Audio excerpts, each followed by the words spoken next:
quite what you're going to get. Hello and happy Tuesday. I am Ryan Block. For those of you guys who don't know me, I started this little show called the Open Heart Collective about a little over a year and a half ago. Up to now, I have shared the screen with podcast hosts, creators, entrepreneurs, thought leaders, mental health advocates, storytellers, you name it, from all around the globe. I'm really excited tonight to be joining me on my 15th episode of this third season of the Open Heart Collective with none other than Jaime Cohen. Welcome. Thank you. Thanks so much for having me. I'm keeping the energy up. I'm trying. I mean, you said you had a little bit of a rough day with travel and everything like that. So I wanted to make sure that I brought a certain level of energy to this conversation because let's face it, we're talking mental health, which, as we all know, is not necessarily the prettiest of all subject matters, nor is it the most glamorous or really the most exciting of all of the subjects that we could potentially talk about in all of podcasting. But it's an important one and one that we're not having enough. So that's the purpose of this little show called the Open Heart Collective. Thank you. So for those of you who do not know this show, we do not just focus on the dark, right? Because in the world of mental health, a lot of people are only talking about the dark times, the sad times, the obstacles, the challenges, but not necessarily where they are now. So what we're going to do is we're going to have Jaime share a bit of her story.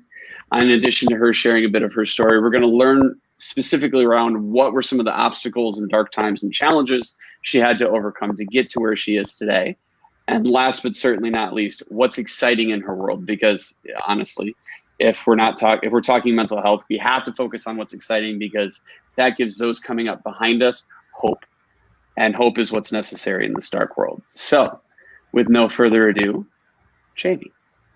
Well, thank you. And I'll start with a little introduction for those of you who don't know me. So my name is Jaime Cohen, and I founded The Right Words. So I work with individuals and organizations to help them connect more fully with their audience and with their peers. So essentially what I'm doing is helping people communicate more effectively so that they can achieve their goals, they can negotiate their way to added opportunity, and they can live happier, more fulfilling lives because we're communicating every single day, but what a lot of us are not doing is connecting. And it's really interesting when you think about someone who's a great communicator, you think of someone who's extremely articulate. And I have a lot of friends who the way that they speak, it's like poetry, but that doesn't necessarily mean that they're connecting. That doesn't necessarily mean that they're effective communicators, right. And that their message is getting across successfully, because part of communication is listening. And that's something that we don't all learn to do. So that's something that I learned to do at a very young age and went through a lot of trials and tribulations to get to where I am currently. So when I was a kid, I moved around from ages 4 to 6. So I was living in New Jersey, then moved to Georgia and went to a private school, which is amazing. I started reading at age 4 and show off. I just say that because anything is possible when you really love something. And I saw my parents reading all the time, so I wanted to be able to do what they were doing. And the funniest story is when we moved to Georgia, and I was going to this amazing school, and I would sometimes go to work with my mom, and I would try to read her cardiology books. And I remember real show off now. Well, it didn't work very well, but I remember there was one particular day where I was reading one of her books, and it was a female urinary anatomy, and I was reading about it, and so I learned the word urethra. So I went up to all the nurses and I said, "Did you know you have a urethra?" And I remember them all laughing, and I was like, "No, this is very important information that you need to know." Because of course, as nurses and doctors, they didn't know. So right. It was incredible there. It was a hard year because my dad got a job in Iowa. My mom got a job in Georgia. So we were living apart, and the school that I went to was incredible. And I was very fortunate to get an amazing education. So much so that by the time I reached kindergarten, I was reading at high school level.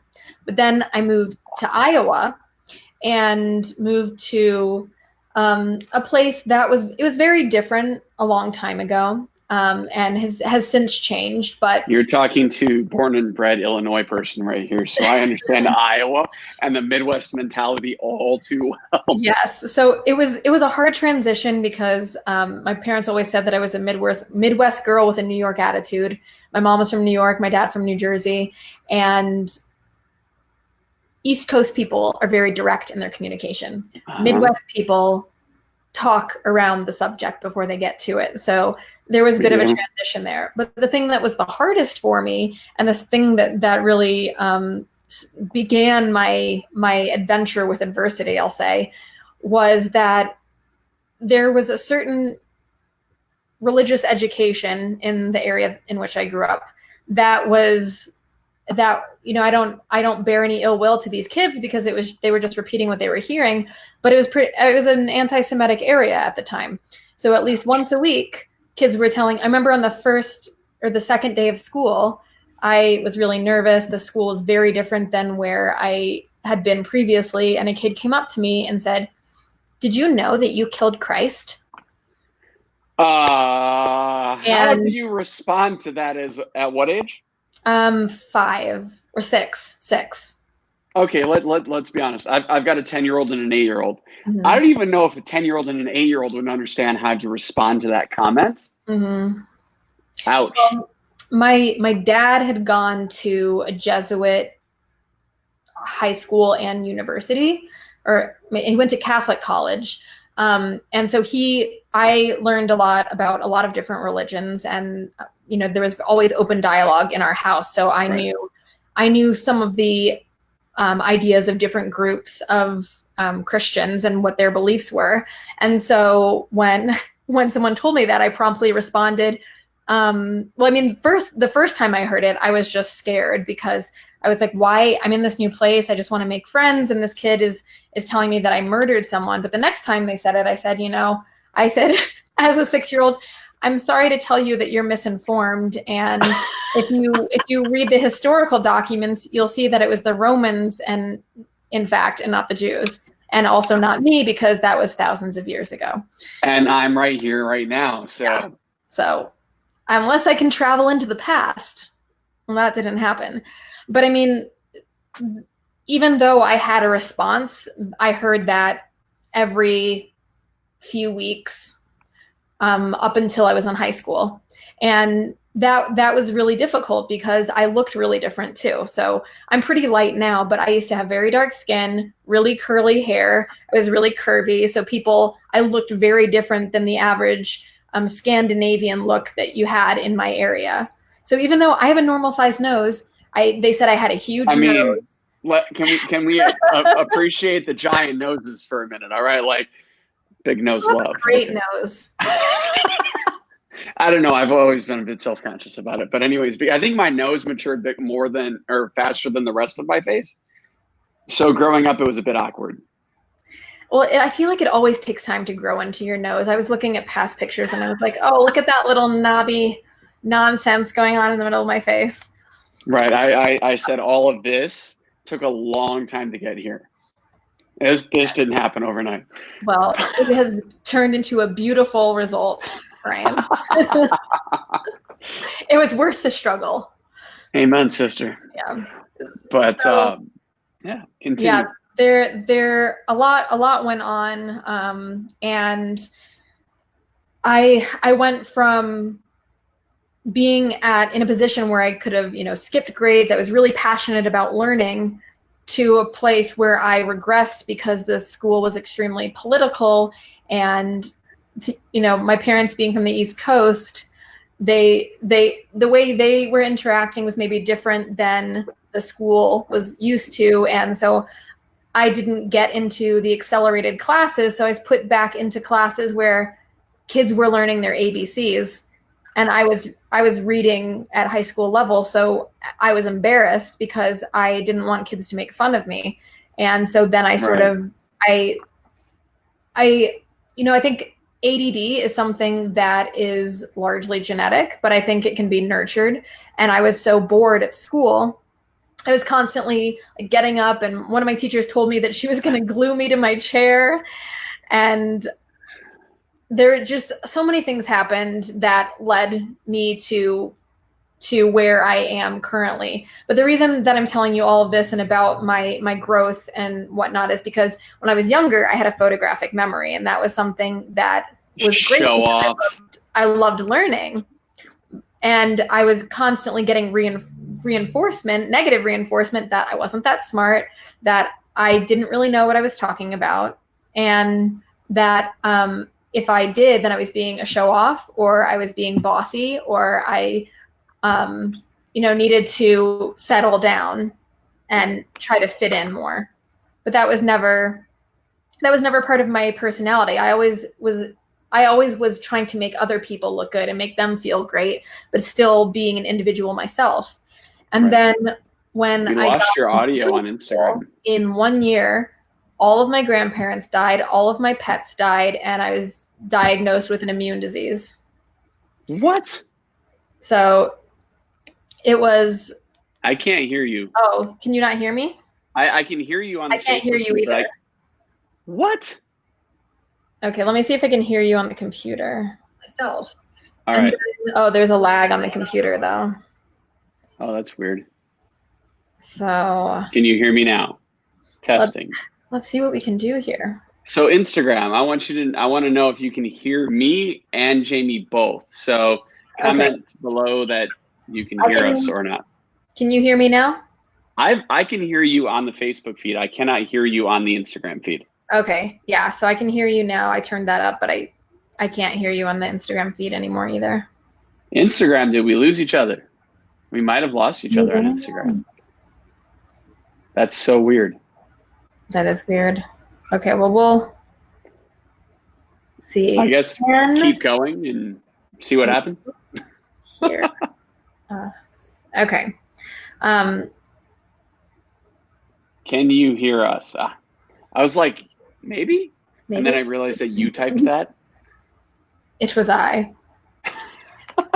All right. Well, we'll see. Maybe someone will say something. So back to the whole story. So my mind was working in a particular way, and then I had all of this trauma happen at once. And not only did all these things happen, not only was I diagnosed with this autoimmune disease, I started crippling. So my feet turned in, my hands I had something that presented as arthritis, but it wasn't. And so I just get a lot of inflammation. So my hands would sometimes just freeze in these weird positions, and people would call it the claw. You're supposed to laugh about it now, but luckily the doctors told me within a few years I was going to be in a wheelchair, and my mom said, no, that's not going to happen. So she put me in swimming, and I became extremely strong, and that loosened up my joints. And I got sick a lot because it was an autoimmune disease, and I was tired all the time. So it was hard once the symptoms went away, dealing with something that you couldn't see. Because when I had the symptoms, kids were making fun of what they could see. And I had to carry a rolling backpack, and kids would. I love the rolling backpacks though. Respect to the rolling backpack. Thank you. They were great. But at that time in middle school, they were for nerds, and people would be like, where are you going on vacation, Jamie? What are you doing, dork? I restarted the Instagram feed, so we may be able to pick it back up there. Okay. So we'll see. Sorry for the technical difficulties, everybody who's so patiently listening to us on Facebook feed. But we want to make sure that we can get everybody hearing everybody with no issues whatsoever. So let's try this again. And maybe, just maybe, we'll be able to hear each other just fine. All right. Well, I sent a request. I accepted said request. Okay. And can you hear me? We are back. Great. Okay, I'll turn that down now. Awesome. Sorry about that, Instagram. We had technological glitches to contest with, but we're back. We're back, and better than ever.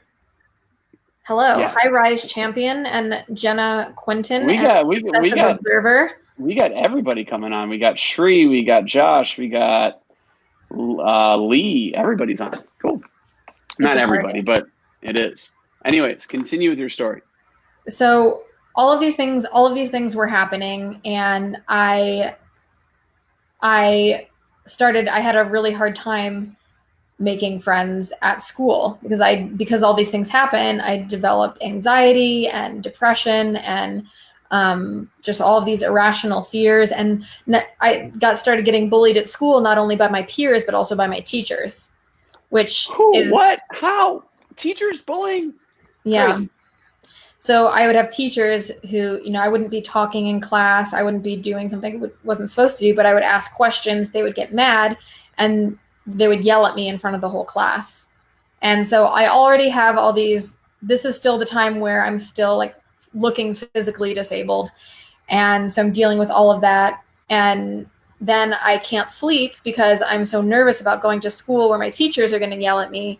And then all the other kids are making fun of me. And all of a sudden I went from being this really outgoing person to this extremely anxious, like hyperactive still, but anxious and sort of inward person. And, and luckily I made a really good friend who was like a sister to me. And that is how I survived middle school. And, once I got into swimming and I started looking more normal, that helped a little bit, but it was always a struggle. And because of all that trauma, my memory changed. And so I no longer have that access to that photographic memory. I mean, if it was there, that means it's maybe still there somewhere. I've been thinking about, Marianne, right. She is a good family friend from New Jersey. And, hello, Marianne. Welcome. It's just, hey, and it's just dealing with all of these sorts of changes. And trauma can really reset your brain and reset the way that it functions. And especially with ADD, all of your memories, at least for me and from what my dad explains with his, is that all of the memories you've ever had and all of the experiences you've ever had are like constantly circling through your head. And for me, when I was younger, it was that, plus it was like someone was screaming in my ears all day long. So I would think of something, it would trigger something else, and it would just be this long thing spinning. So I'd be talking and then interrupting myself and then interrupting other people. And so then I developed a way to speak to people so that I could concentrate, but it made people uncomfortable because I'd need to touch them and look directly into their eyes in order to be able to concentrate. But that was very intense for a lot of people. Yeah, a lot of people are afraid of the eye contact. They are. I'm all about the eye contact. It makes people so nervous. It's really entertaining. Yeah. But I then, as I got older, trained myself to do, because I would watch what other people were doing, and I would say, okay, this is the amount of time that I look straight in their eyes, and then I look down and I look away and then I look back, because that's what they're doing. And that helped me acclimate. And I also would watch, like, what are the kids who are having success and who are making a lot of friends doing? And so then I started emulating what they were doing and started making more friends. And it's a shame because I feel like as kids, we're so unique and we're so interesting. And because kids are so mean, we end up changing, and especially in certain environments like the one I was in, we end up changing ourselves so that we can fit in. But then we lose some of that creative spark that we had. And for what reason? To attempt to fit in. Yeah. But then, you get older and you're like, oh, I wish I could have that back. And so now I wish I had that energy. Right. But so all of those things sort of made me the person that I am today. I think I've always been empathetic, but dealing with that much trauma made me extremely empathetic. So I was always the person people came to and asked for advice. And, if they needed to write something, if they needed to say something, if they needed to connect with someone better, they were coming to me. And so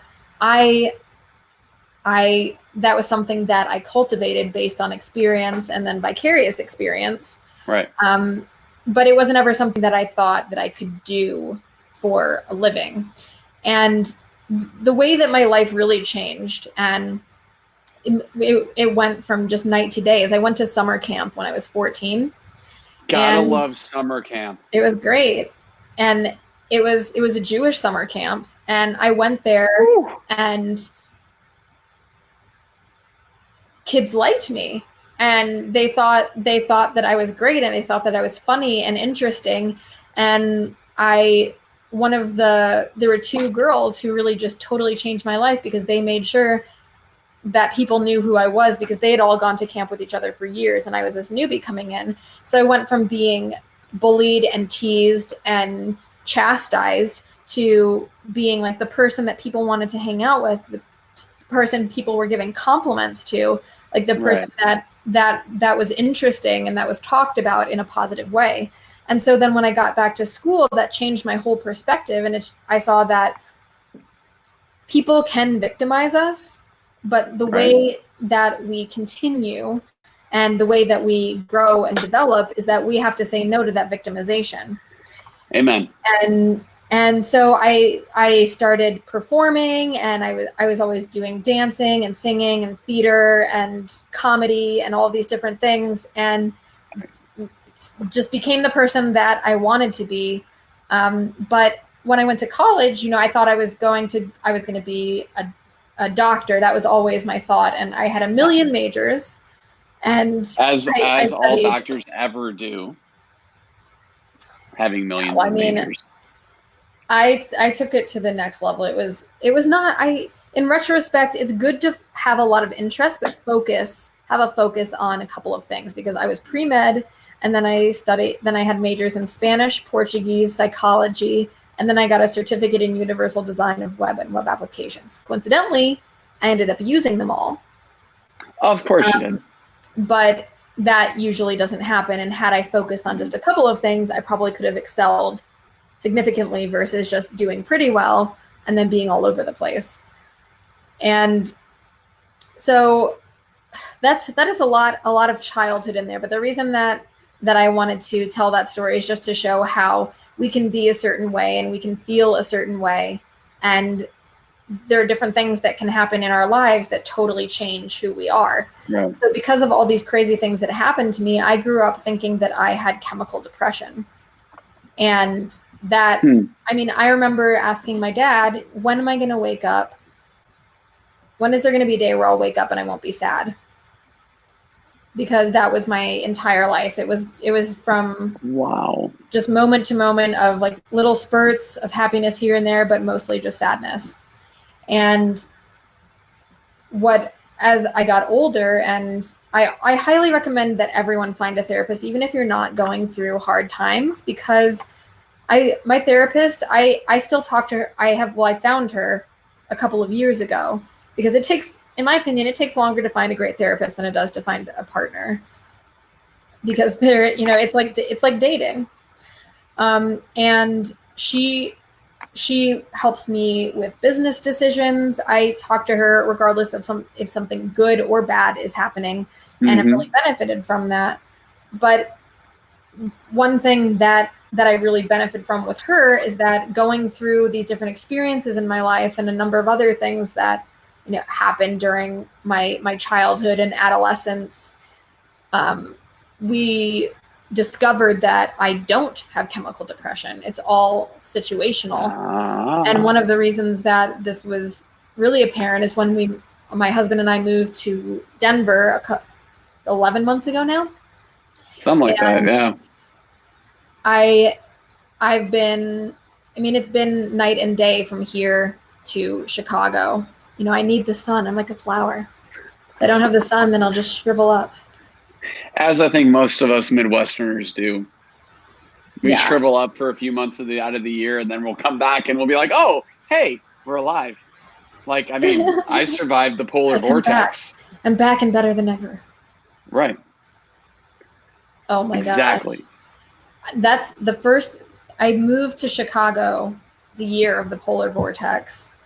And then, like the first or second, because there were several. And then the one this past year, thankfully, I was gone. I don't know if I would have survived that. I did, proudly. That's something that I'm going to wear as like a badge of honor for the rest of my life. I survived temperatures that were colder than the entire continent of Antarctica for 12 hours. So, talk about survival. Yeah. When I first moved to Iowa, the first winter we were there, with the wind chill, it was 65 below zero. Mm-hmm. That's insane. You have to wear goggles outside because your eye, like the water in your eyes will literally freeze. Yeah. Well, welcome to the North, people. Visit in the summer, though. It's beautiful. Yes, it is. I'm presently looking out of my office window, and it is like a gorgeous blue sky and 79 degrees out and gorgeous. So, I mean, I can't complain. Now, a month and a half, 2 months from now, it's going to be ugly again. So.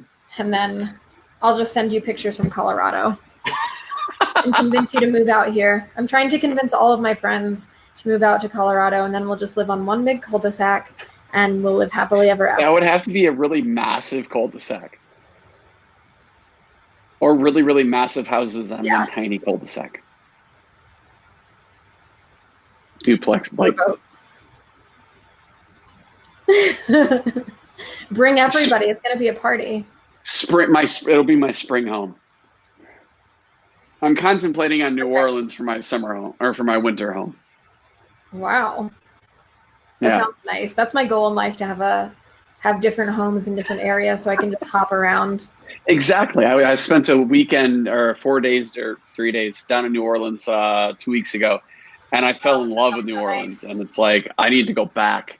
But anyways, so you shared a lot with us in the last half hour of this conversation. Hello. Yes. So many people saying hello and exclamation point. MD. Yeah, that's my youngest sister, Allie.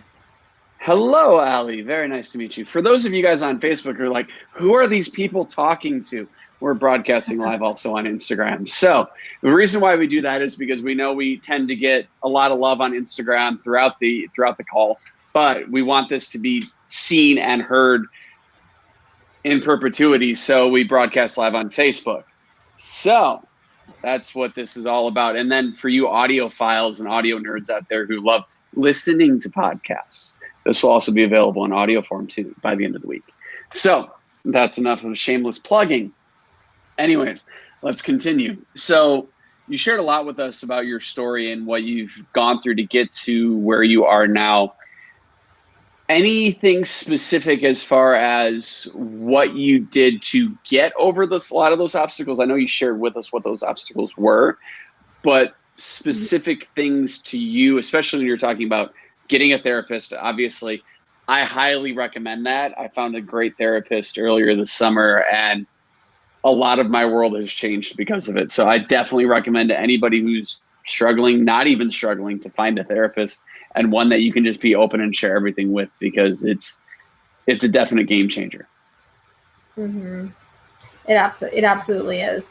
And one thing that I am really passionate about now is getting kids involved with therapy, or just having someone that they can bounce ideas off, because especially with the show like 13 Reasons Why, teen suicide has gone up significantly.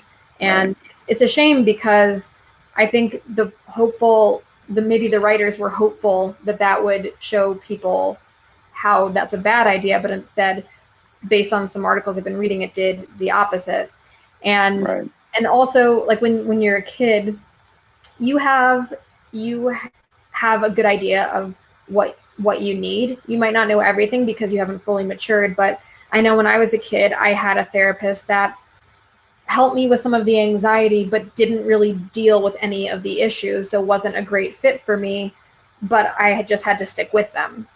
Right. And it wasn't until later on that I found someone that I wanted to be able to work with, regardless of if things were going well or things weren't. And that was really helpful, because something that people tell you when you're a kid, especially if you're having a really hard time, is it gets better.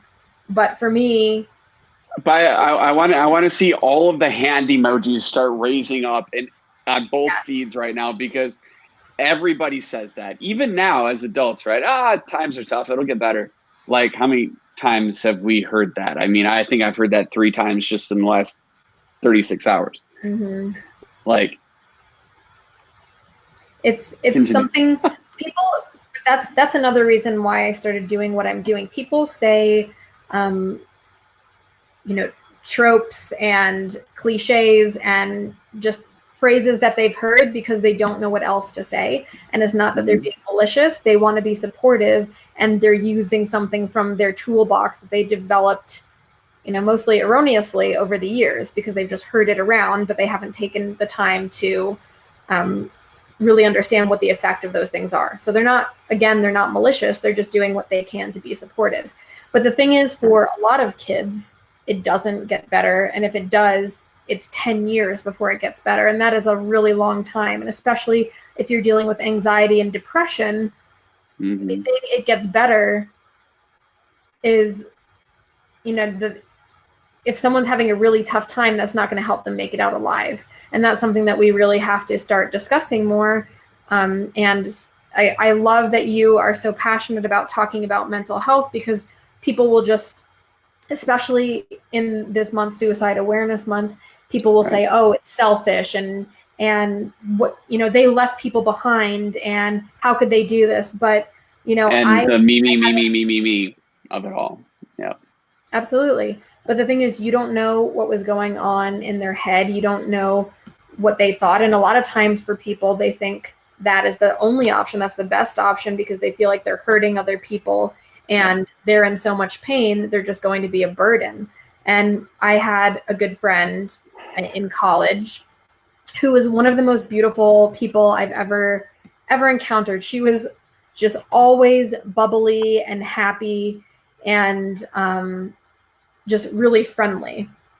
And I have this really fond memory of her when one Halloween, we all went out and she dressed up as, she was just like pink. That was what she was. And so she was wearing a tutu and she had lights on her. And she was like, oh, would you go get me a drink?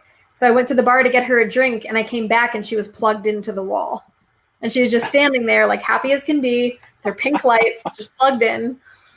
And she just made everyone around her smile. And she I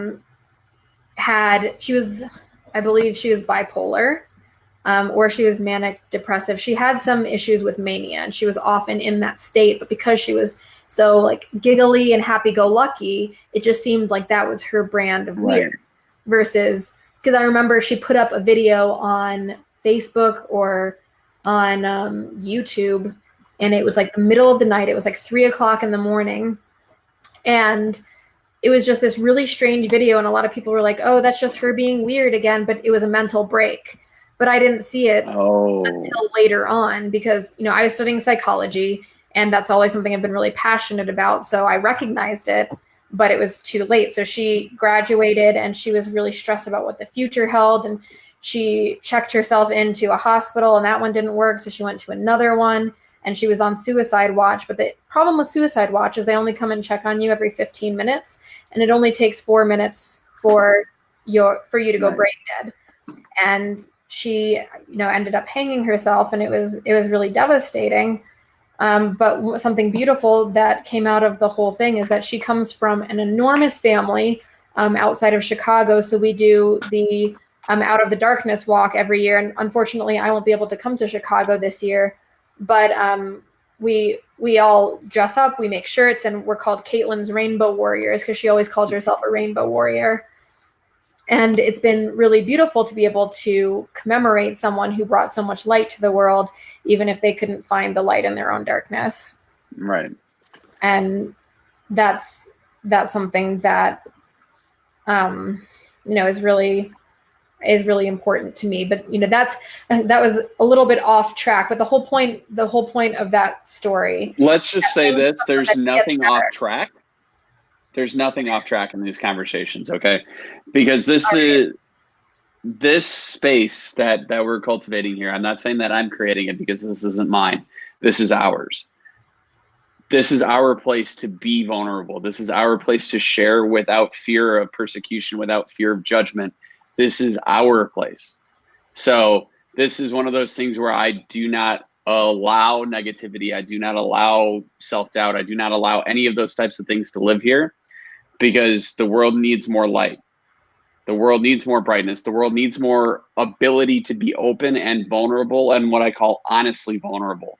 Because there are a lot of people out in the world, especially in this cliche era of social entrepreneurship and all of this and all of these social media platforms where we'll be vulnerable, but we'll be vulnerable for an ulterior motive or some other reason, or because it's cliche and catchy, or God forbid, a fucking buzz term. This is not a buzz term. This is real life, people. This is a place where we have the power to affect change, where we have the power and ability to break this stigma, and doing it through open, honest communication. I mean, that's what this world needs more of. Let's be that. Absolutely. So not that anybody was being negative or anything along those lines. I just wanted to get that out there, because we have had moments in with past guests where there's been quote unquote haters who have shown their faces, and I've had to get loud. No. And don't get me wrong, I enjoy getting loud, but let's get loud. But yeah, so sorry, a little bit moment of housekeeping and stuff that had to get done. But no, you're absolutely right. We've been raised, at least in this culture, to not talk about how we're feeling, to if we're showing that we're sad. I mean, anybody who's listened to this show or watched this show for any length of time has heard my story.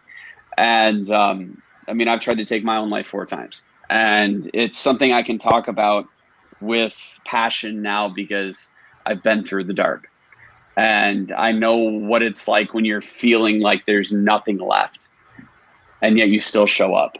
And originally, when I started this show, I wanted to help one person, right? The dream that we always just want to help one person per episode. And then I started to realize that I was downplaying the potential of this community when I started saying that. And now I want this to be the biggest show in the world. And we'll not rest until that happens, because this is, let's face it, a conversation that needs to be had with the largest amount of passion possible, because it was actually about almost a year ago today, that you and I got connected in one of those late night random videos. We're coming up on the year of Mac Miller passing. And this is actually the night that I met Jaime, in the most random of occurrences possible, doing a live stream here on Instagram for 2 hours, talking and being probably the most openly vulnerable I have ever been across all of social media up until that point. And I met a lot of previous guests from the show and very dear friends, Lila Smith and yourself and several others, because of that broadcast. And it's one of those things where I see the power of vulnerability, and I want us to be able to use that power for good.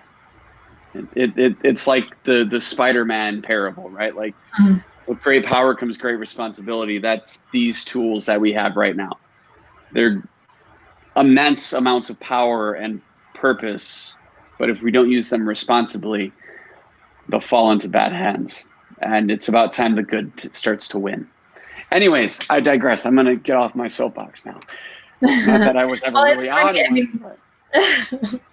Well, we're just 2 passionate people having a conversation about something that's really important. And this community is really lucky to have someone like you as their advocate, and as someone who is there to enforce and enact change, because without this conversation, nothing will happen. And something I've been seeing a lot recently is that more and more people are telling their story and they're becoming vulnerable. But the thing is that that's not enough, and that's not always beneficial. So what's happening is a lot of people are talking about horrible things that have happened in their life, and then that's the end of the story. But that's, even though it's great that they feel confident enough to share that story and open up, without any sort of actionable steps that they can give other people or any sort of resources they can provide from that experience, it's just words coming out of their mouth, and it's not something that people can connect with.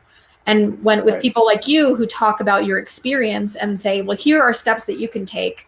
And, you know, even with me, when I told a very long story of my childhood in the beginning, but the purpose of that was to show you that there are a million different things that get you to where you are and mold you into the person that you become.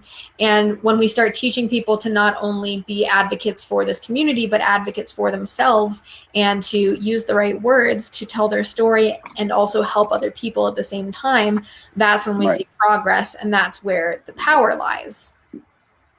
And interesting. I couldn't have said it any better myself. That's why you're a communication coach and I'm not. Well, I like to think of myself as a facilitator, because what I always feel like, and a lot of people when they hear the name of my company, they think, oh, well, I never know the perfect words to say, but the right words doesn't mean saying the perfect thing. It means using the right words for you, using the words that sound most natural coming out of your mouth, and the words that your community or your counterpart, the person that you're speaking with, can really understand and can resonate with. Right. Sorry, I kicked my desk, everybody. That was a very loud popping noise. The joys of DIY podcasting, everybody. No fancy studio setup here. We're talking MacBook and iPhone. Whew. And then, I mean, we even got the 2 different headphones. That's how high class we are. I'm very impressed. Hey, I've been doing this for like 50 plus episodes now. Like, I think I've got it down. But yeah.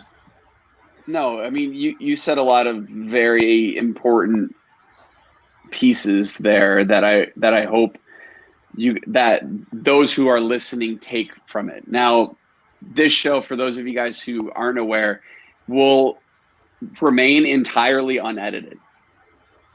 And I do this with purpose because let's face it, we're in an era of overly produced content for the purpose of whatever the creator of that content wants you to take from it. I mean, thanks, Gary V. I mean, let's be real.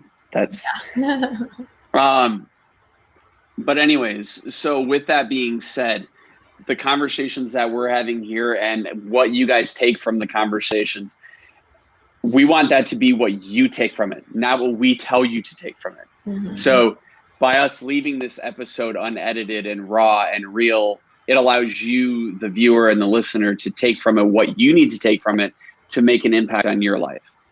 So we are, I love the timing of this show. Everybody's like, why do you do an hour? Because this conversation is important and an hour is not enough oftentimes.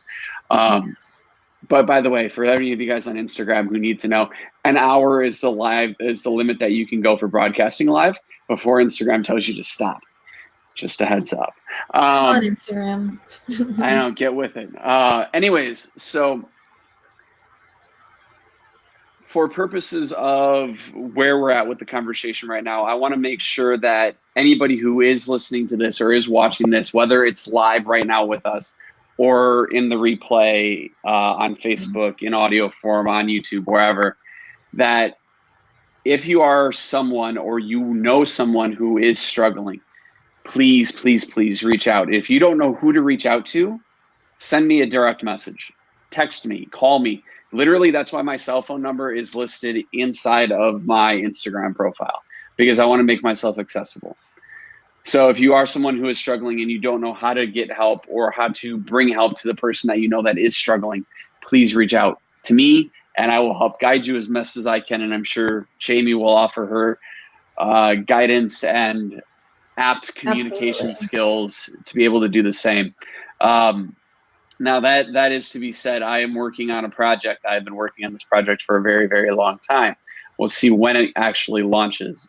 But we know that if you are a person who is struggling with depression, with any mental health condition, that the crux of the issue that you're struggling with is an anxiety issue, right? And so to anybody who is struggling, and probably like me, I've done this, I've typed in depression Chicago. And you want to talk about a head scratcher when you get 8 million search results and you don't know what's right for you, who's legit, who's not, who to really invest your time in. And I know there are organizations like Talkspace and others who are trying to create a an effective way to reach out and get help, but I found the better way.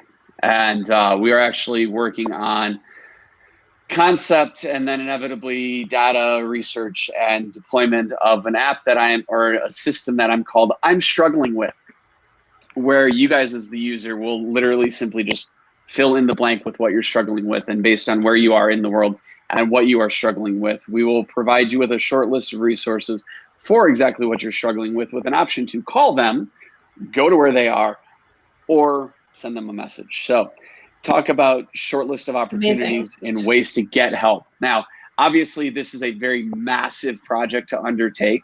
So we are currently seeking investors for this particular program. But in the meantime, we're still going to provide resources as we are able. And thankfully, I have a very strong network of people from all over the lovely United States of America and the rest of this beautiful planet that are giving me access to resources and contacts of places and people and therapists who specialize in every mental health condition under the sun. But obviously, this is a project that needs attention. So we're again, much like this podcast, we're just starting and we're going to see what happens. But that's an important piece. I'm really excited to hear about that, because it's so hard when you're dealing with something I feel like a lot of the people who end up making attempts at taking their life, they're just so tired trying to do the research to find out what it is they need. Right. By the time they find it, it's too late. And I know, especially in Chicago, it's almost impossible to get in to see a psychiatrist if that's what you need. And they don't take insurance. So you have to submit to insurance yourself, someone who maybe can't even get out of bed. And then insurance will give you the money so that you can give it to the office. And they schedule 6 months out. Right. Let's face it, ladies and gentlemen, mental health is the biggest pandemic facing this planet. Mm-hmm. And the lack of resources. And I've heard this same story, Chicago, London, New York, everywhere on this planet. I've heard this exact same piece. Limited access to resources, limited knowledge of what resources exist, and limited ability to get them, even if you have all of the means to do so. I'm blessed to where I have the means to be able to do so. And I know, Jamie, you are as well, but there are many of us who don't. So this is how we attempt to fix this. I know this is a bigger project than any one human being can take on, which is why this entire collective, everybody, every guest, past, present, and future, will be a very integral part in making all of this come to fruition, because it takes an army, and our army needs to be massive in order for this to work. And but most importantly, we need to be able to be understanding and be kind to one another, because the world's too damn negative. And I don't know. It really is. I kind of just got lost in my thoughts there for a minute. Anyways, so as we get... But I know we don't have a ton of time left. Oh, go ahead. No, I was just going to say, I want to hear what's exciting in your world right now. We talked about the struggle. We heard your story. Now I want to know what's exciting now. Well, okay. But before we get to that, I hope we'll be able to have a conversation another time, because that struggle, that was just the foundation. The main struggle, and the thing that I've been helping people with now, is what I've gone through in the past 4 years. But that, by the way, we can take as much time as you need. An hour is just a parameter. So okay. Well, I would love to share that, because that's something I think, we're all so far into our adulthood at this point that things in childhood aren't always something that's tangible to people. So I want to talk just a little bit, and this will be much shorter, about what's happened recently and how I got through that, because I know a lot of people deal with this, and how they can face that themselves. So I told that really long story to show how I went from being like a really excited, outgoing kid to being a really withdrawn kid, and then having another experience where I was able to express myself again. But then 5 years ago, out of the blue, or 5.5 years ago, my mom had this unremitting fever. And I told her to go to the doctor. It's like, and she's a doctor, my dad's a doctor, but when you're in a position, sometimes you're the last person that you treat. And I remembered that I had a friend in high school who's now passed, who had an unremitting fever, and he had cancer. So I said, I had a friend who this happened to, like, go to the doctor, like, go have all the tests done. And they said, well, we don't want to think of the worst, we'll just see what happens. But then what ended up happening is that 4 months later, my mom was diagnosed with terminal breast cancer. And I was so angry because, if it had been diagnosed 3 months earlier, would there have been a difference? I don't know. It's all shoulda, coulda, woulda. But she was given 2 weeks, and we ended up getting 22 months with her. But it was a lot of up and down. Like, one day she was fine, the next day she was going to die. One day she was like kind of okay, the next day things were really bad. Then it was like fine for a while, and things seemed to be getting better, and it was just going to keep getting better, and then we'd plummet again. And I was in my mid-20s, and I always call my husband my angel, because I met him just a few months after my mom was diagnosed with cancer, and she got to meet him. But the thing is that, like, there are different moments in our life that we prepare for, and things that aren't necessarily meant for us, but meant for the people that we love. And when those things don't happen, that really affects us. So my mom's thing my entire life was that she wanted me to get married and have children. And of course she wanted me to have a successful and fulfilling career, but that was something that she really wanted for me. So she there was up and down and up and down. And then a week before she passed, everything was fine. And then my dad called, and it was interesting because I had a flight to come home the next evening. And he said, you need to drive home. You need to drive home now. And so this is just an aspect of communication.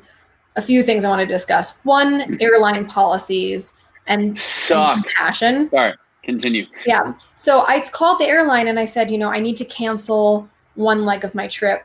My mom is going to die tomorrow. And they said, there's nothing we can do. I'm sorry about that. Like, they didn't even say I'm sorry about that. They're like, well, you need to pay $700 then. And I said, I don't know if you heard what I said. I have to drive home, because if I don't drive home, this is the last time I'm ever going to see my mom. And so I was just begging them for like an hour. And they finally took like half of the price off, which was helpful. But it's still. Let me guess, American Airlines. Yeah. Yeah. And then they said, if you don't send us the death certificate, you will be charged in full. Yep.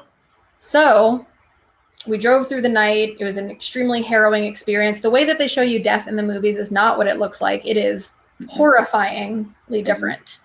You're just watching the life drain out of someone is very strange and very traumatic. And 1 minute they're there and 1 minute they're not.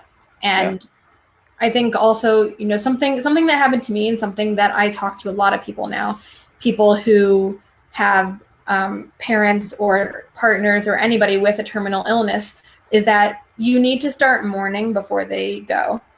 Yep. And that sounds crude and to some people, and that sounds cruel.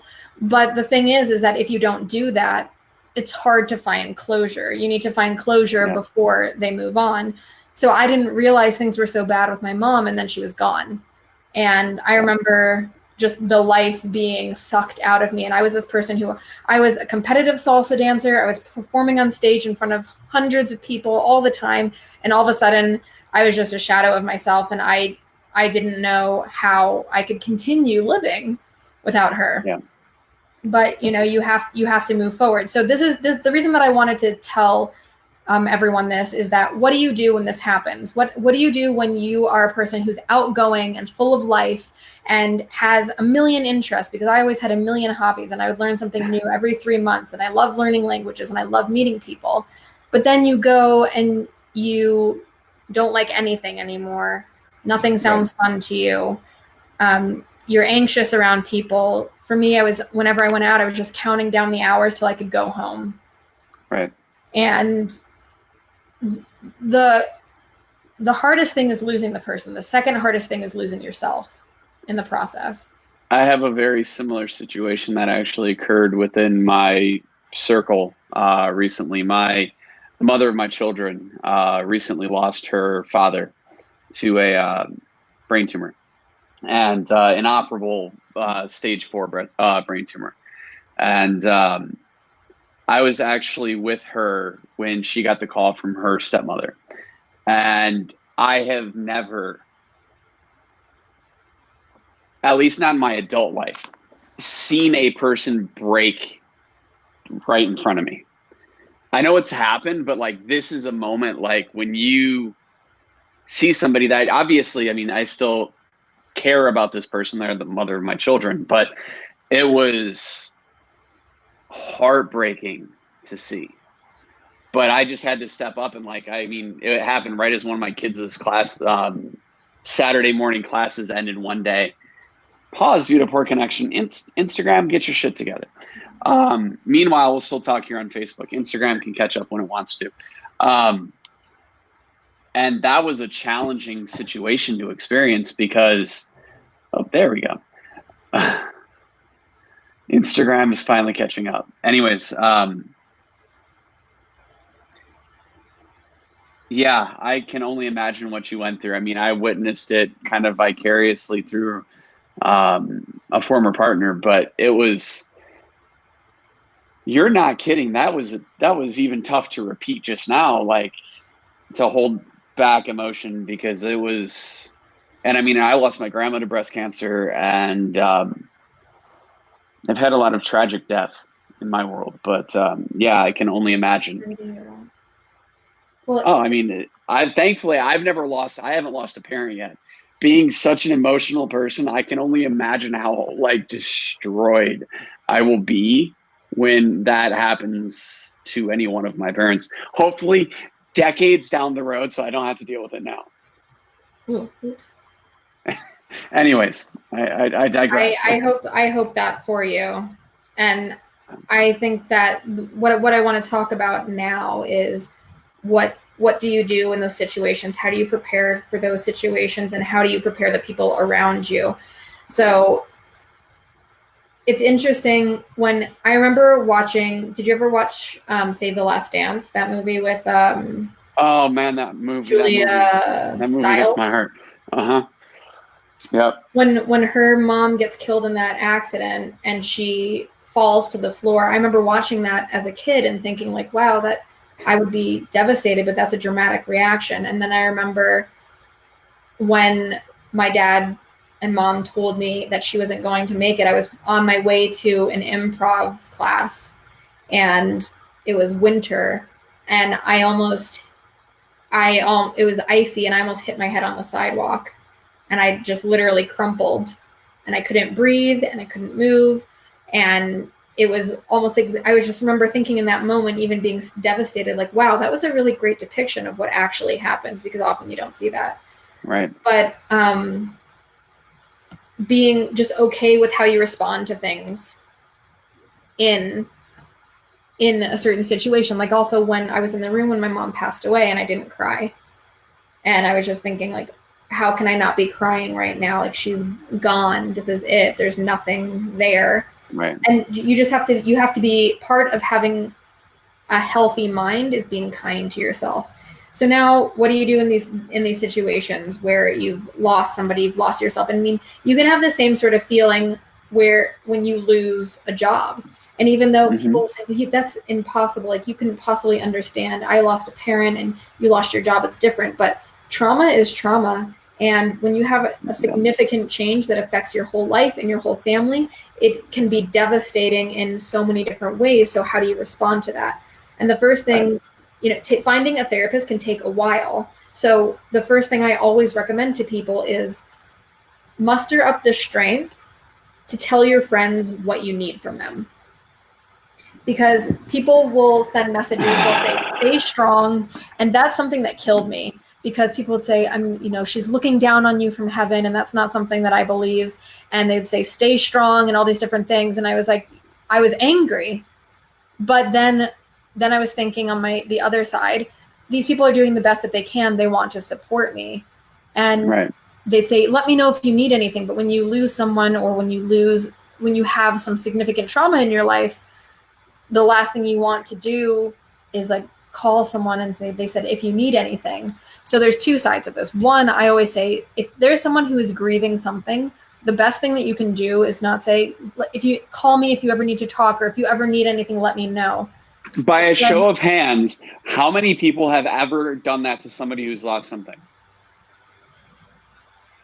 Okay, I'm assuming everybody who's listening to this, past, present, future, is going to have raised their hand just now, because I'm thinking, like, when my ex lost her dad, like, that was the exact thing that I said. Call me if you need anything. I'm here. Even before he passed, that was a lot of what I said. I mean, we have a lot of years of our own trauma that we contested with, but in that moment, that was all that I knew how to say, because that was what I'm programmed to do. So now that I know that that's the wrong thing to say, what would be the right thing to say? So first, also, I want both sides of this equation, the people on both sides, to not beat yourself up. If that's something that you said, don't feel bad about it, because you're repeating something that you've heard. You're repeating something that you feel is the response when you hear something. But really, the thing is, when someone's going through trauma, they don't want to make choices. They don't know what they want, and offering them things, like, it's the opposite of what you think in connection. When you're trying to connect with someone, you ask questions that aren't a yes or no question. When someone's dealing with trauma, all the questions you ask them should be a yes or no question. So instead of saying, like, let me know if you ever need anything, I'm always here to talk. I can only imagine what you're going through. Can I call you? Can I bring you soup? Can I come over to your house? We don't have to talk. Can I spend some time with you? Can I take your dry cleaning out? Can I drop your kids off at school today? Just offering different things that you can do that you think that person may need, without them having to make the choice. All they have to say is yes or no. Yeah. And the way that I actually learned this, and because I was thinking when this all was happening to me, I wish that people would just do something, but I didn't in that moment know how to respond. And I remember the friend that I mentioned who had cancer in high school. So he had leukemia and went into remission, and then had it again in college, and then went into remission, had a bone marrow transplant, and then got it again and didn't survive. And he was living with his partner, and they were both extremely effective and powerful communicators. And he wrote this heartbreaking blog talking about the end of his journey. And when he passed, his partner, she said, things are really hard right now and I'm struggling. Here are some things you could say to me that would be helpful. Right. Instead of asking me what I need, or saying that call me if you need anything, here are some things that would be helpful for me. Can I bring dinner over tonight? Can I come spend some time with you? So a few of those things that I said. And in that moment, it was just like a light bulb went off, because all of those things, that is taking the pressure off the person who is dealing with trauma. So now understanding that those are some helpful things you can say. And also people saying, like, when you make an assumption that your beliefs are someone else's beliefs, like saying, I know they're looking down on you and they're so proud of you. Not every religion believes that there is a heaven where people go and they're actually there in their human form and they're hanging out and they're looking down on you. That's just not how it is for every religion. So saying something like that can actually be pretty devastating, because for people who believe other things, that just reinforces the fact that person is gone.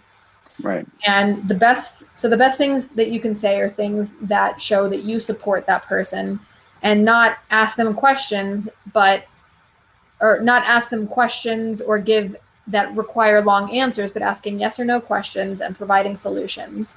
And this is something that you can use with problem solving every day, which is interesting. And we can talk about that another time. But so then on the other side now, you're the person who's dealing with all of these things. You're trying to tell your friends how you need help.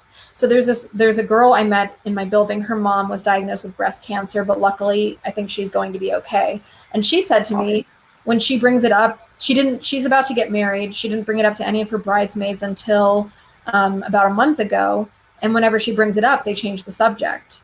And she said, it makes me feel really bad. And I don't know how to deal with this. This isn't something that I ever thought would happen to me, which is what everyone says. It's what I said. You never think it's going to be you. Right. And then you're 4 years later and your parent has been gone. And it just seems like, how is that possible? How do you accept that? But going back to the story, she said, when I talk to this friend, I don't know what I need. I'm really sad. I think I need her support. But whenever I say anything, she changes the subject. And it makes me feel so bad. So something to consider also when you're dealing with trauma is it's not everyone's job to take care of you. And especially if you don't give them any guidance as to how you need to be taken care of, they're not going to be able to read your mind. Even the closest friends, even the people with the kindest hearts, they're just doing the best that they can. So I said to her, why don't you say to your friend, because clearly she's uncomfortable with the subject, I'm really struggling right now and I feel really bad about my mom and I'm scared. I need your support. Is this something that you're too uncomfortable to discuss? Because it would make me feel a lot better if you just told me you were afraid or uncomfortable discussing the subject, because then I would know that you care. This is just uncomfortable for you. And she was like, oh, I didn't even think of that. And she said that, and that made things a lot better. And so another way that you can prepare people is, I remember I was at my friend's bridal shower, and people were talking about like my past life and how I was doing comedy and whatnot. And they said, do you ever think you'll get on stage again? And instead of just saying like, no, I'm like, this is not really what I'm feeling right now, I said, when my mom died, a part of me died, and I don't think I could ever get back on stage. And the room went silent because no one knew what to say. That's something that's, not these. Girls were kind of my best friends. There when you said that, because I didn't know that. I was saying I want silence there too. Something like that. This is so intense. So you're not providing, you're imposing, even though you're dealing with something that's really painful, you're still imposing yourself. So something you can say in those situations, instead of something like that, is, this is connected to something, this is connected to my loss, how I lost my mom. And, I'm doing all right, or I'm really struggling, but it's okay. We don't need to talk about this. But I don't think I want to really go back into that because it's too hard for me right now. But thank you so much for bringing that up. That really means a lot that you're interested in like the things that I'm passionate about, because that, when you say those sorts of things, you're talking about how you actually feel, but you're giving people space to breathe, and you're not putting them in a situation where they feel compelled to respond and they also don't know what to say. Right. So then the third step of that is, now you've told your friends how to take care of you. You know how to talk about the things that are bothering you, and you're setting the stage so that people can effectively connect with you. So now how do you find yourself when you feel like you're a shell and that you'll never be happy again and that nothing is important? And the first part of that, because after those other parts that we've just discussed, because it takes a while to find a therapist, is find a friend or a business coach or some kind of coach, someone who you can just talk to openly about the things that are bothering you. Maybe someone who's gone through the trauma. That's something that was really helpful for me. I had a friend who tragically lost her brother, and she and I have been talking about, even though it's very different losing a brother very unexpectedly, not from illness, and losing a parent, it still feels good, or it feels less bad to talk to someone who's been through an experience. And when this happened to you, did you feel like this? when do you find yourself thinking these thoughts? And being able to just, they say misery loves company, but the thing is, I think misery loves support of that company, because when someone has gone through it, you feel like you can connect. So that's a great step. And then once you feel like you've gotten to a point where you can like comport yourself in public and you're ready to find a therapist, or you found one, then use all of these things to talk through where you want to go. So you're using all these different things. It's not like it'll get better or time heals all wounds. No, I feel just as bad as I did the day my mom was diagnosed with cancer, but I know how to deal with it differently now. And I'm able to process it effectively. And so all of those things together, those are actual steps that you can take. And every journey is different for every person, but taking those steps will help you move forward. And the thing is, when you're first dealing with it, if the only thing you can do is get out of bed and shower, that's a task that you've accomplished, and that's enough. Right. And Amen. give yourself praise for doing something, because we're so eager to beat ourselves up. And something that's really interesting, that it's on subject but a little off subject, is like dealing with all of that.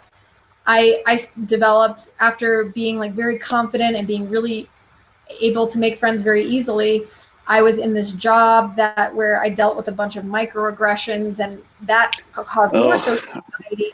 And I understand that, sister. There's the residual anxiety.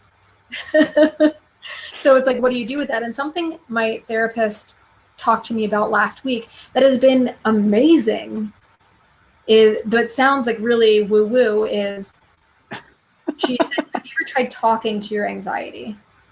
And I was like, all the time. Like all the time to your anxiety. Like, say, hey, anxiety, what's going on with you? Like, what are you doing? And I was like, oh, nah, I mean, like, I guess I'll try whatever you want. And I tried it, and it was better than any medication I've ever taken. It worked instantly. Within 5 minutes, whoosh, gone.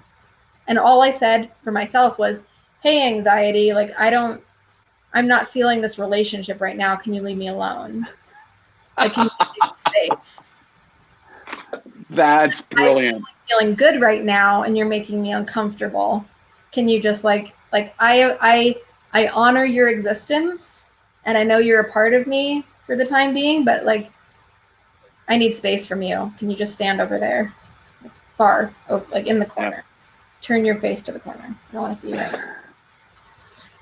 I mean, that's spot on. With all of your emotions. Right. I actually, I heard a similar thing when I was listening to an episode of The School of Greatness just this past week. And it was, I don't remember who he was talking to, but apparently we're frozen. Oh, we're back on Instagram. Okay. We were frozen, but now we're back, and now we're frozen again. Anyways, he was talking about dealing with the kind of the broken inner child, right? And saying that it's okay for you to feel unloved, and it's okay for you to feel that in me. I acknowledge that you're there, and the ability to then set it free. Mm-hmm. And that was, I mean, that entire episode. In fact, if you guys are wondering what episode it is, I actually have it in my Instagram profile pinned in the link to where it's like my favorite podcast right now. An hour and 40 minutes of pure brilliance. Mm-hmm. Next, of course, this conversation. But I mean, and it's just one of those things where it was a profound thing that I needed to hear, and I needed to hear it in that moment, because it was funny, because that later on that afternoon, like about an hour after finishing completion of that episode, I was actually walked into Instagram. Oh, Instagram went bye-bye. Oh, well, we'll finish it up here. Sorry, Instagram. It was a bit abrupt, but anyways, it happens. I don't know why it ended. It didn't even give me a countdown. Bastards. Anyway, I'm hitting the share button, so we'll see if it actually wants to share. But long story short, go check that out. It's in my Instagram profile. You guys will love it. Yes. So as we get ready to wrap up here, because I have another call starting in 11 minutes that I have to be prompt for, and this I think will officially. Ooh, my light just went away. Hold on one second. I think this will officially go down as the longest episode so far in the history of the Open Art Collective, and I am honored that I got to have it with you. But anyways, so what's the exciting things right now? Because I'm really curious to hear. A lot of exciting things are happening right now. July 1st, which is the anniversary of my mom's passing, is also the anniversary of my business being full-time for 1 year. So that just happened, which was really exciting. I feel like that's a really beautiful coincidence. And this year has been incredible, and it's led up to now. So I spoke at VidCon, I spoke at Social Media Week Lima. We're going to have to talk about that, because I want to get on this VidCon stuff. And I want to get on all these places, but we'll talk off air. Yes, we'll definitely chat about that, because you would be amazing. I am going to be speaking at Social Media Day Denver, which is coming up. I'll link all of the dates and links and whatnot below if anyone's interested. But I'm going to make sure to share those to me, so that when we post it to like the audio version and all that kind of stuff, that I am able to list them there as well. Yes, I will absolutely do that. But if I'm going to be talking about LinkedIn Live and video, I have a live cooking show on LinkedIn called Food Talks, where we talk about healthy, delicious, and fast foods that you can make.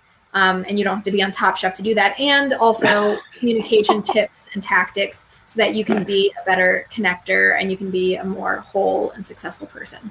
And so it's been a great way to talk about what I do in a different way and build an incredible community.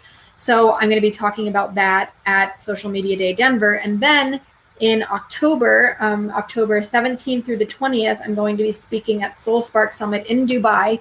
It's going to be a small group. I'm really, really excited for it. I had to like lift up my like slack jaw there, because my mouth was just left agape. I am so honored to be speaking amongst the speakers. When they asked me to speak, I was like, what? Oh, hey girl, solidarity, because I was just in New Orleans last 2 weeks ago, and like it was a music conference, and I run a record label outside of doing all this nonsense, and I was sitting at the table with some legends, and I'm like, breathe, because it was just like people that I've looked up to my entire career, and I was sitting at the table with them. Well, that's incredible. So you're gonna love this then. So one of the speakers is Ron Thal, aka Bumblefoot. He played for Guns N' Roses as their guitarist for 20 years. He's one of the speakers. I know who he is.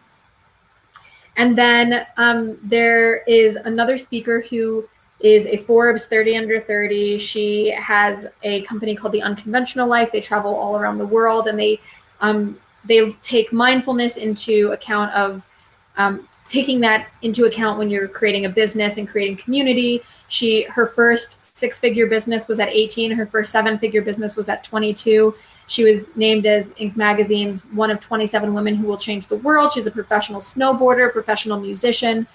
And then one of the other girls, she is also one of 27 women who will change the world. She was the first, so she was just down in Bolivia, and she was the first group to actually provide assistance to all the fires going on in the Amazon. So she just met with the mayor, and she provided 200 uniforms for volunteer firefighters. And she has a company called I Trust You, which does something similar, that works with executives or business owners and people in building trust. And then there's another guy who has this company he has had events all over the world that talk about relatability and how you relate to one another. And he has had, tens of thousands of students at this point. There are a few other people also, but I know we're short on time. But the person running the convention or running the summit, he has an incredible story. And he was featured in an episode of Let's Talk Communication on LinkedIn. And I can also provide any links to you, so any of your viewers want to check anything out. And he has worked with over 100,000 different individuals. He worked with executives at Burberry. He worked at L'Oreal. He's worked at all these big time companies and helped people find the intersection between mindfulness and leadership.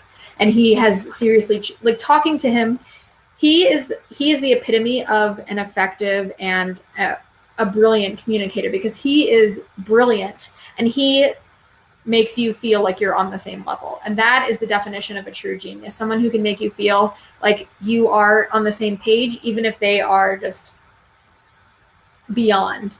And wow. He's also a behavioral psychologist and adjunct professor, does a bunch of other things. Let's just throw a couple more accolades on the guy's back. Like, really?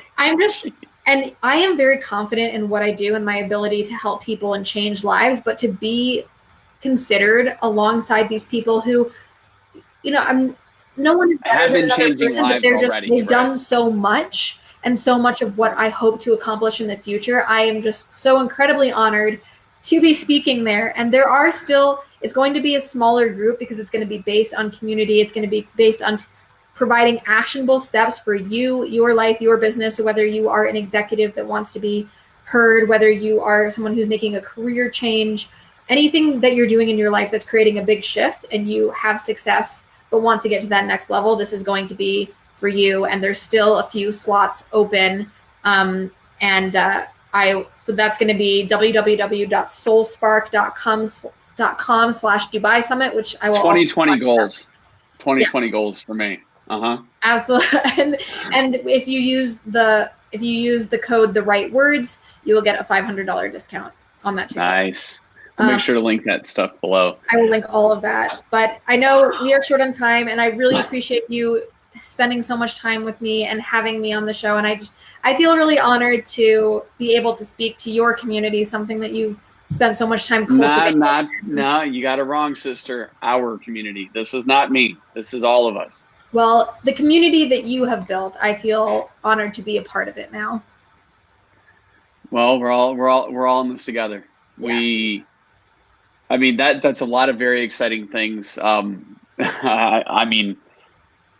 have to talk a lot off air another time about that, because there's a lot of stuff that I'm working on that I actually haven't gone and announced publicly yet. That is a lot of big change for me. So, well, I'm really excited to hear about it. I will actually be speaking next month at the Musicpreneur Mindset Conference, or not next month, I'm sorry. Later this month in Long Island. Long Island. Yeah, I gotta love. I had to get my East Coast conference in this year. Okay, like it happened.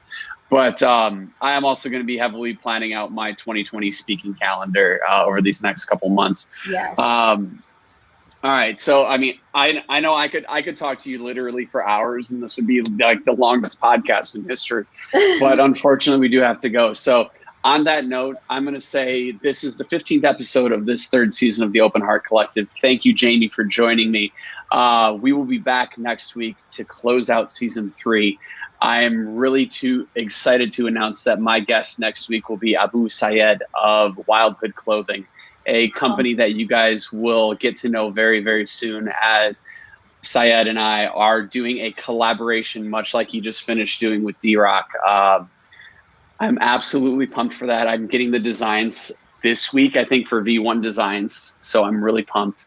But in the meantime, as I have ended nearly every single piece of video content and audio content that I have put out for the last couple of years, I'm going to end it on this little mantra, mission statement, whatever you want to call it. And it is as follows. Number 1, be happy. Number 2, have fun. And number 3, hustle like your life depends on it. But remember, there is no amount of hustle on this planet that can bring you happiness or fun. So find those two first. And throughout the process of hustling and having fun and being happy, make sure that you take time to breathe. Even if you just say the word once a day, breathe. You actually breathe. It's a really, really cool thing. Anyways, guys, we'll see you guys back here the same time again next week, Tuesday, 6 p.m. Central Daylight Time. Anyways, talk soon. Thanks for having me. I'll have you stick around for 1 second as